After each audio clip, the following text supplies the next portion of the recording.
কেয়া। তো চলে এসেছি দেখো মন্দিরে, এখন বসে আছি। ঠাকুরমশাই তো এখনও আসেনি, তো দেখি ঠাকুরমশাই 5:30টায় আসবে। আজকে আমি ঠাকুর প্রতিষ্ঠা করব, মানে আমি শিবলিঙ্গ কিনেছি, সেটা আমি প্রতিষ্ঠা করব।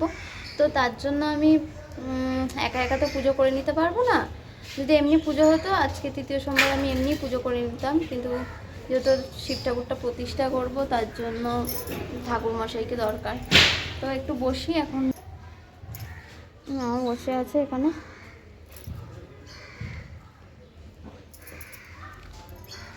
দেখো মাও বসে আছে, তো আমি ওয়েট করছি, দেখি কখন আসে। এখন 5টা বাজে, 5:30 অবধি ঠাকুরমশাই টাইম আছে। আর যদি না আসে তাহলে আমরা অন্য মন্দিরে গিয়ে পুজো করিয়ে নেব। তো ঠিক আছে।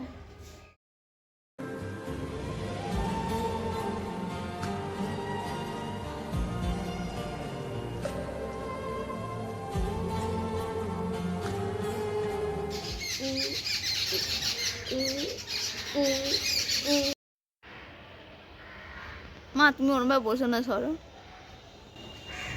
এই যে এটা হচ্ছে আমাদের মন্দির, ওখানে পার্ক, আর এটা হচ্ছে শিব মন্দির। শিব মন্দিরটা তোমাদের ঘুরিয়ে ঘুরিয়ে একটু দেখাই। এটা হচ্ছে মন্দির।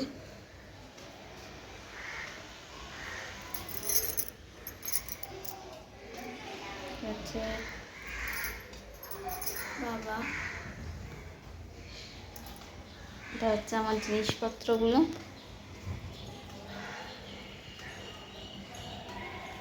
বাইরেটা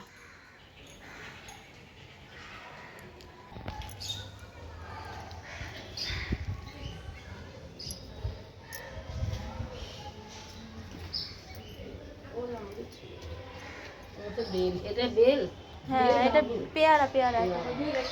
তো ফাইনালি ঠাকুরমশাই চলে এসেছিল, আর তারপরে খুব সুন্দরভাবে আমার ঠাকুরটা প্রাণ প্রতিষ্ঠা করে দিয়েছিল। তার মালা দেব, তো ওটা শেষ সোমবারে এসে দিই।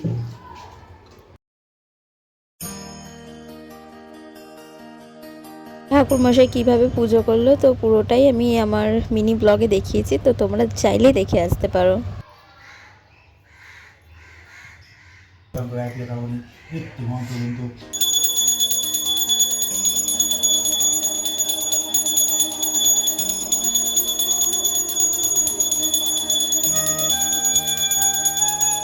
কে কোলে করে নিয়ে চললাম।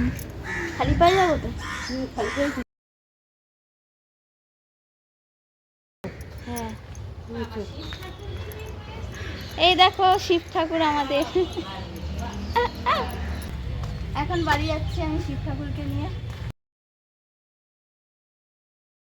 করে দেবো।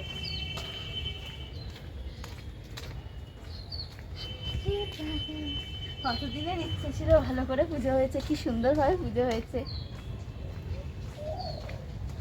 আমি বাড়িতে চলে এলাম, আর পুজো দেওয়া হয়ে গেছে কমপ্লিট। এবার আমি সাবু বা কিছু খাবো। আমার সত্যি বলতে সাবু আমার খেতে অতটাও ভালো লাগে না, তো মা তাড়াতাড়ি করে পরোটা আর আলুর দম করে দিল।